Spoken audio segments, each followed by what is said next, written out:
자, 선교에 있어서 자세가 굉장히 중요하다는 이야기를 우리가 지금 하고 있는데, 선교의 성경적 자세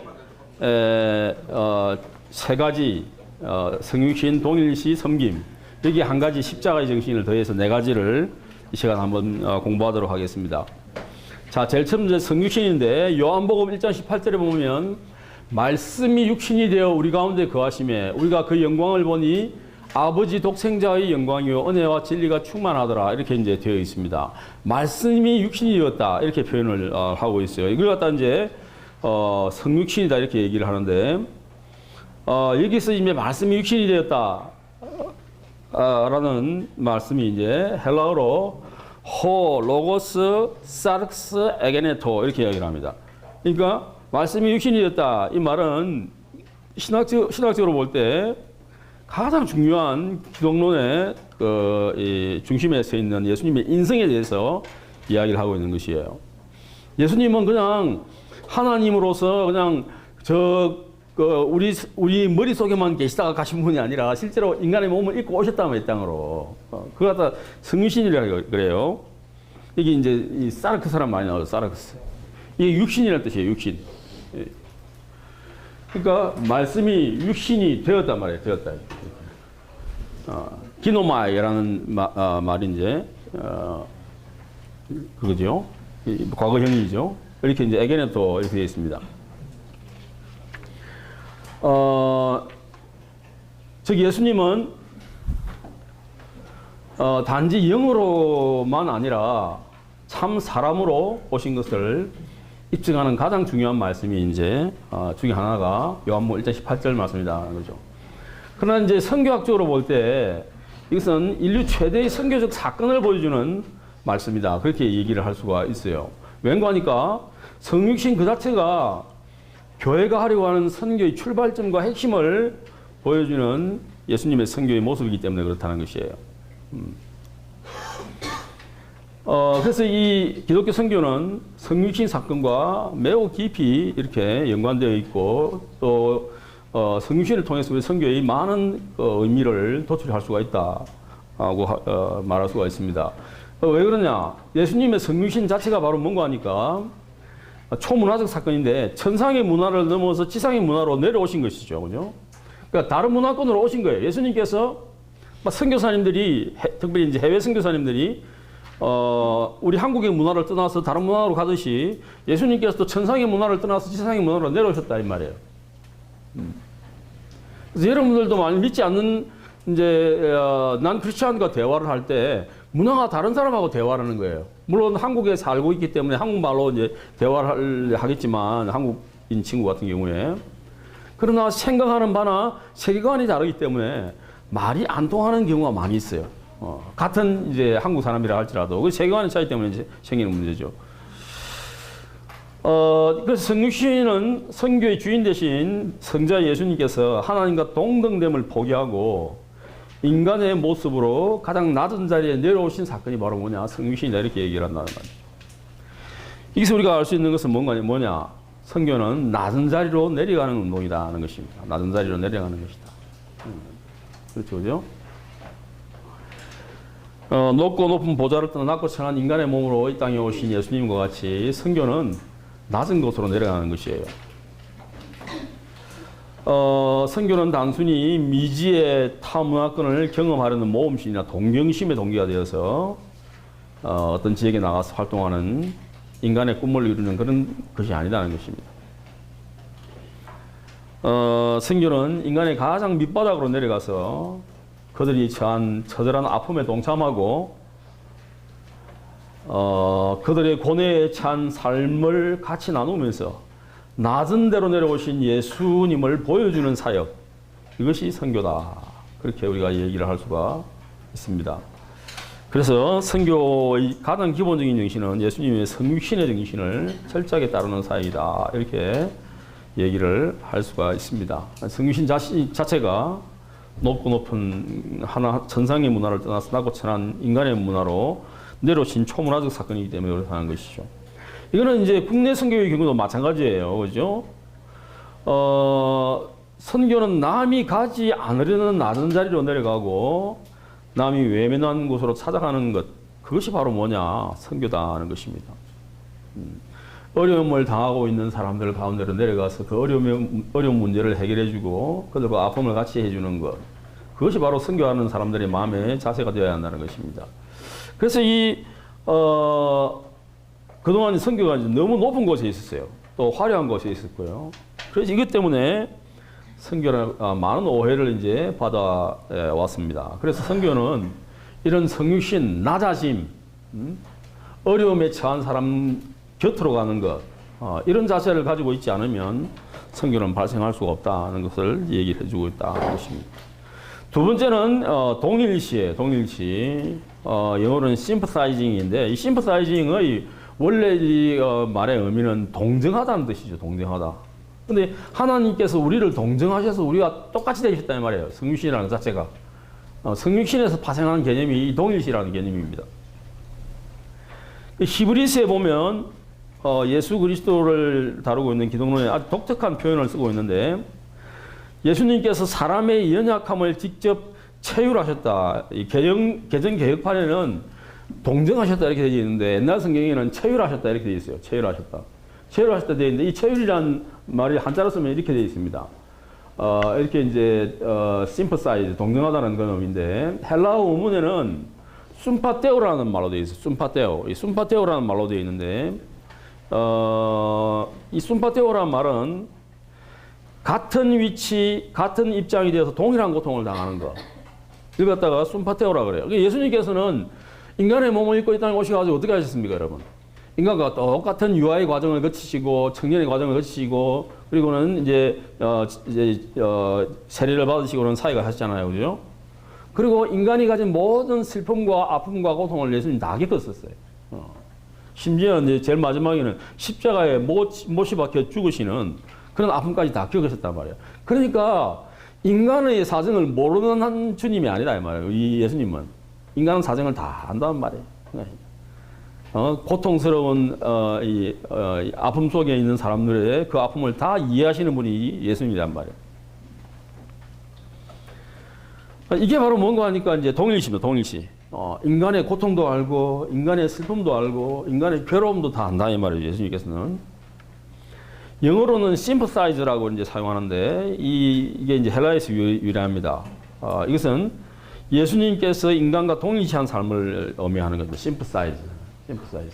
동정하다라는 이 말은 인간과 동일시한 예수님의 모습을 보여주는 말이라는 것입니다. 그래서 하늘 보좌를 버리시고 낮은 곳에 사오신 예수님은 죄가 없는 분이지만 자기 자신과 세상의 많은 죄인들을 철저히 동일시하면서 같은 입장이 되어주셨어요.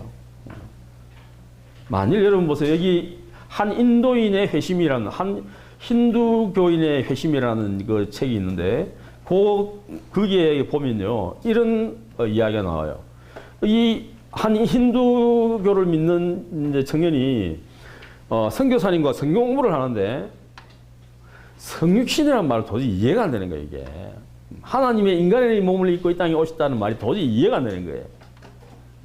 그래서 다른 건 내가 다 믿겠는데 그건 도저히 못 믿겠습니다 하고 그 성경 공부하는 자리를 박차고 나옵니다. 이 청년이 나와가지고 어떻게 하는 거 하니까 자기 집으로 이제 가는 거예요. 논길을 따라서 자기 집을 걸어가는데 자기 집을 걸어가다 보니까 농부가 이제는 논을 막 이렇게 갈아엎고 거기서 이제 벼를 심으려고 논을 막 갈아엎고 있다고요. 근데 자기 발 밑에 개미집이 하나 있는데 개미는 이 농지를 갈아엎는 것도 모르고 열심히 자기 먹을 걸 끌어다 먹고 있는 거예요. 조금만 있으면 그 개미집이 완전히 박살이 나는데. 그래서 이 사람이 그 개미한테 그 이야기를 해주고 싶어도 개미가 아니니까, 개미가 인간의 말을 모르니까 알아듣지를 못하는 것을 나는 사실을 이 사람이 깨닫게 됐어요. 그리고는 내가 개미가 돼서 이 개미에게 얘기하지 않고서는 개미가 이 사실을 알지 못하겠구나. 라는 사실을 이 사람이, 이 젊은 청년이 깨닫게 됩니다. 그리고는 이 청년이 성육신의 말을 이해를 하게 되는 거예요. 하나님께서 인간이 되어서 인간의 말로 하나님의 사랑을 표현하지 않으면 인간은 도무지 하나님이 앞으로 닥치는 일과 하나님의 뜻을 알지 못하겠구나 하는 사실을 이 사람이 알게 됩니다. 그래서 그 사람이 그 회심에서 크리스천이 됐다는 이야기가 나오는데 마찬가지죠, 그죠? 예수님께서 인간과 철저히 동일하게 동일을 하셨다는 거예요. 그래서 그 하늘보다를 버리시고 낮은 곳에 서신 예수님은 죄가 없는 분이지만 죄인들과 동일시하셨다는 이야기를 이제 하고 있습니다. 그 예수님은 당시 사회적으로 소외되어 뒤처진 변두리 인생들이었던 죄인들과 세리들이에요. 실제로 성경에는 세리들과 죄인들이라 되어 있습니다. 성경에는. 왜 그런가 하니까 유대 사람들이 가장 싫어했던 사람들이 세리들이에요. 세리들. 로마의 앞잡이 역할을 하던, 우리나라로 말하면 친일파 옛날에 역할을 했던 세리들을 제일 싫어했어요. 그래서 이 성경에 보면 항상 죄인들에 앞서서 세리들과 죄인들 이런 표현이 나옵니다. 근데 이 사람들을 철저하게 소외시켰단 말이에요. 이 유대인들은. 근데 예수님은 그들과 같이 친구가 되어줬어요. 그렇죠? 식탁의 교제를 통해서 마음의 아픔을 치료해주고 그들이 진정한 친구가 되어주셨다는 거예요. 그래서 예수님의 성육신이 선교의 출발점이라고 한다면 그 죄인과의 동일시 하는 삶은 그가 선교를 실천하는 구체적인 원리였다. 이렇게 이제 얘기를 할 수가 있습니다. 선교사님과 선교지의 원주민은 하나가 되어야 돼요. 한 몸을 이루어야 되는 거예요. 통일시 되어야 된다 이 말이죠. 그래서 한 몸의가 무너지면 선교사와 원주민은 대립과 갈등 관계로 이제 들어가게 되는 것이죠. 그래서 이렇게 이제 하나가 되기 위해서는 선교사님이 원주민과 예수님처럼 선교사 자신이 원주민과 동일시하는 작업이 이제 필요한 것입니다. 그래서 예수님은 당시 유대 종교 지도자들이 그들 주변의 죄인들, 세리들을 혐오의 대상으로 내지는 대립 관계를 유지하고 대하고 있었지만은 예수님 그렇게 하지 않았습니다. 오히려 그들과 자신을 동일시하고 그들과 친근하고 밀접한 관계를 가지면서 그들의 구체적인 삶의 현장 속으로 들어가서 동일시합니다. 그렇죠. 이것이 예수님의 선교의 원리였습니다. 자세였다 이 말이죠. 저자는 참 웅변적인 표현을 쓰고 있는데 예수님은 유대 종교 지도자들이 사람을 버린 곳에서 오히려 사람을 찾으셨으며 그들이 철저히 외면한 곳에서 사랑을 실천하셨으며 그들이 실패했던 선교지에서 선교의 열매를 거두셨다. 이렇게 이야기를 할 수가 있습니다. 또 저자는 그렇게 또 표현을 하고 있습니다. 그렇죠, 그죠? 자, 이 세계는 여러분들이 공산주의 사상을 이제 어렴풋하게나마 배웠겠습니다만은 공산주의 사상의 가장 중요한 그 사상 중에 하나가 유물론이죠. 유물론. 유물론은 모든 만물을 보는 시각이 물질적인 관점에서 본다 이 말이죠. 물질적인 관점에서. 우리 인간도 죽고 나면 뭐 그냥 땡 끝이란 말이에요. 모든 것이 끝난다 이렇게 생각하는 것이 유물론이에요. 그리고 또 이 경제적인 토대에 의해서 사람의 정신이라는 것이 결정이 된다는 그렇게 보는 사고방식이 공산주의 사고방식이에요. 유물론적 사고방식이에요. 그런데 이렇게 보는 사고방식이 공산주의만 있는 게 아니야. 자본주의도 또 마찬가지예요. 그래서 이 세상의 사고방식은요, 크게 두 가지 유물론이 이 세상을 지배하고 있다라고 봐도 과언이 아닙니다. 하나는 자본주의, 공산주의 유물론이 다스리고 있고 또 하나는 자본주의 유물론이 이 세상을 지배하고 있습니다. 유물론이 지배하고 있어요. 그러니까 여러분 뭡니까? 사람도 그렇게 생각하는 거예요. 사람의 사지가 멀쩡하고, 그렇죠? 모든 뭐 눈이라든지 입이라든지 이목구비가 다 갖춰져 있으면 정상적인 사람으로 취해주는데 많은 사회에 있어서는요, 장애우라든지 불편한 사람들을 갖다가 정상적인 사람 대우를 안 해주는 거야, 쉽게 말해가지고. 이게 뭐냐? 유물론적 사고방식이에요. 그러니까 사람들 버린 곳에서 예수님은 사람들을 찾았단 말이에요. 그리고 철저히 그들이 외면했던 곳에서 사랑을 실천했단 말이에요. 또 그 사람들이 실패했던 선교지에서 예수님은 사람들의 영혼을 구했다 이 말이에요. 그래서 이게 바로 뭔가 하니까 예수님께서 행하신 동일시의 삶이었다 하는 것을 우리에게 보여주고, 이것이 바로 뭔가 하면 선교의 자세가 되어야 한다는 것을 우리에게 가르쳐주고 있다는 것입니다.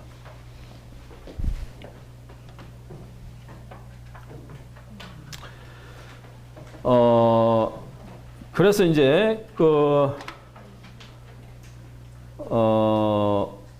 세 번째 이제 등장하는 것은 뭔가 하니까 섬김입니다. 섬김. 디아코니아다 이렇게 이제 표현을 하는데,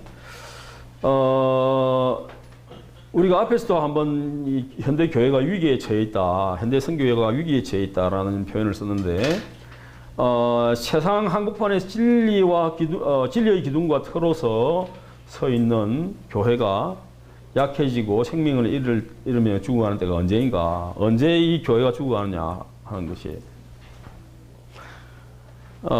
질문을 이제 저자가 던지고 있습니다. 숫자가 줄어들 때, 조직이 미약할 때, 아니면 재정이 모자랄 때? 그렇지 않다는 거예요. 언제 그러면 교회가 죽느냐? 섬김의 정신이 죽어갈 때 교회는 죽는다는 것입니다. 그래서 이 세상의 교회는 섬김으로서 존재합니다.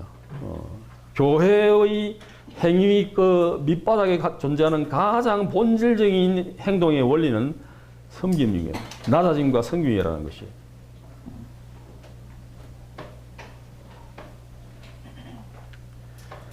역사를 통해 교회가 섬기는 일이 없이 존재한 적이 없었습니다. 섬길 때 교회는 존재했고, 섬기지 않을 때, 섬김을 받으려고 할 때 교회는 망했다 이 말이에요.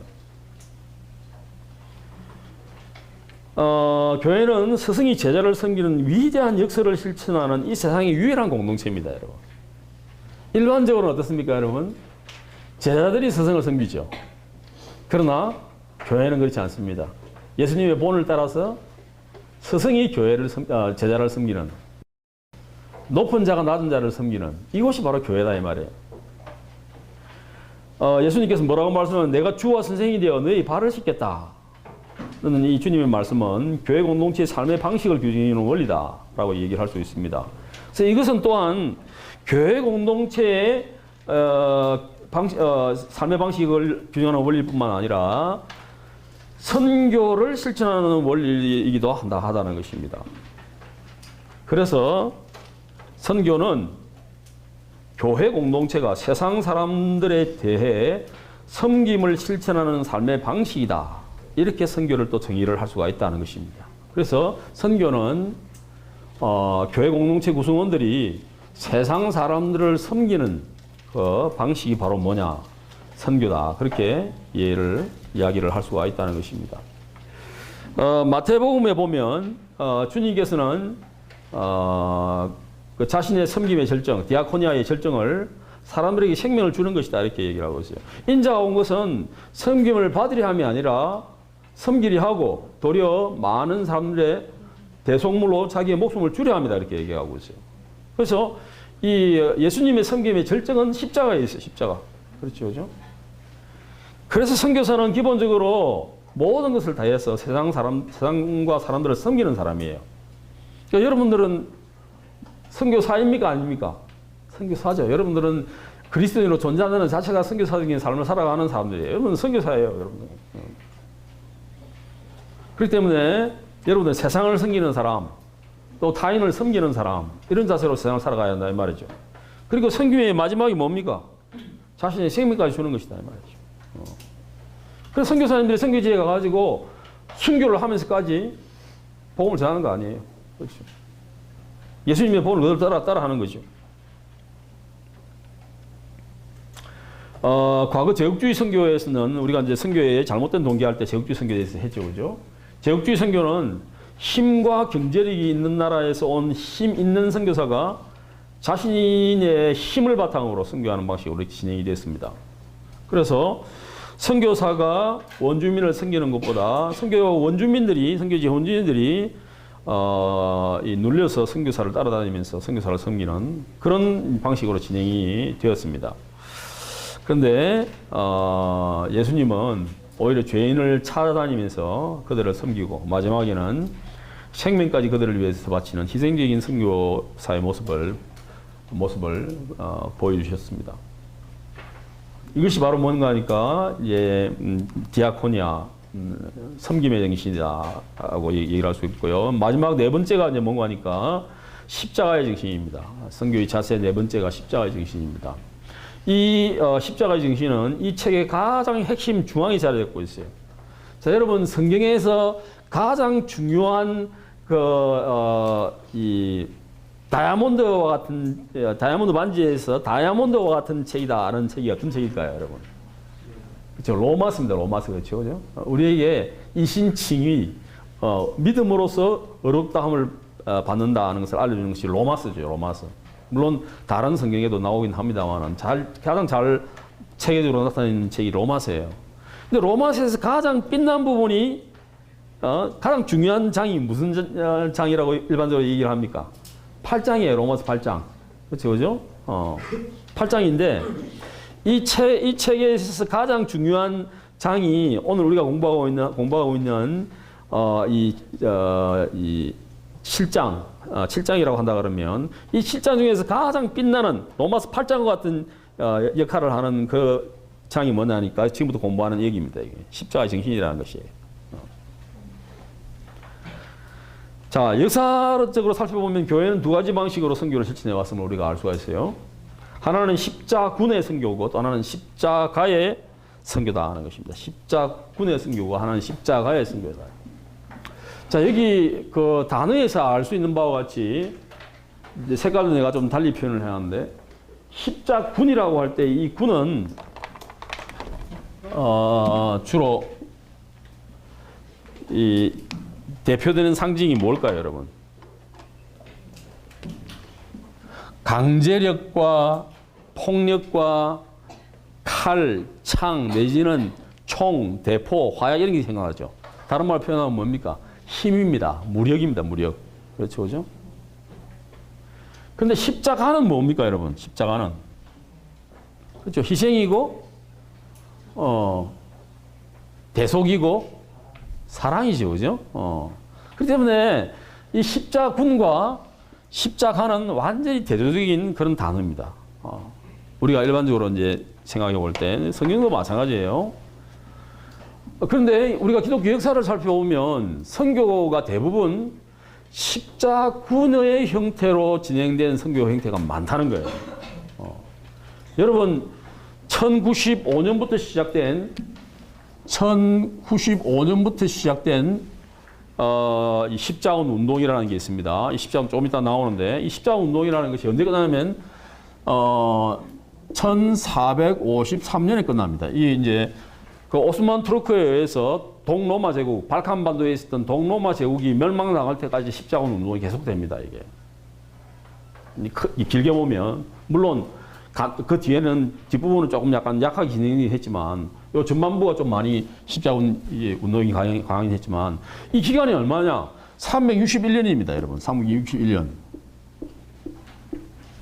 자, 여러분 내가 질문을 여러분들이 하나 합시다. 우리 개신교에서는 기독교에서는 성지가 있습니까, 없습니까? 성지. 우리 기독교는요 성지가 없습니다. 다른 종교와는 달리 성지가 없어요. 예를 들어서 이 이슬람교 같은 경우는 메카, 메디나, 예루살렘 이런 곳이 성지입니다. 유대교는 예루살렘이 성지죠, 그죠?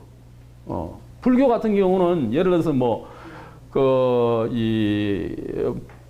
인도네시아에 있는 보로부두르라든지 사원이라든지 그렇지 않으면 이런 곳이 있지 않습니까? 저기 어디 어디요?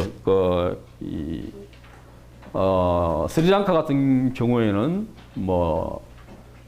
캔디라든지 이런 곳이 이제 성지가 있다고. 성지가 소위 이제 석가에 사리가 묻혀 있는 곳이다 그래가지고 성지라는 곳이 있어요. 근데 기독교는요 예루살렘에서 시작했지만 예루살렘이 성지가 아닙니다, 여러분. 성지가 굳이 있다고 한다 그러면 여러분 자신이 성지예요, 성지. 왜냐하니까 하나님께서 우리 가운데 계시니까. 기독교에는요 지역적으로 어떻게 규정된 성지가 존재하지 않습니다. 이 성지가.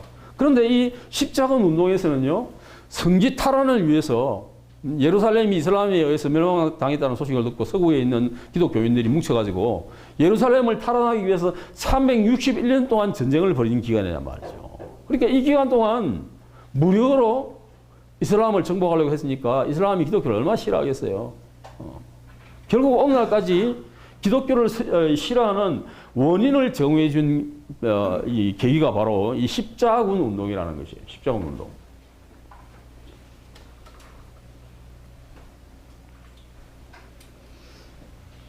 그래서 선교는 십자군의 선교가 아니라 십자가의 선교를 통해서 이루어진다는 것을 이야기를 하고 있어요.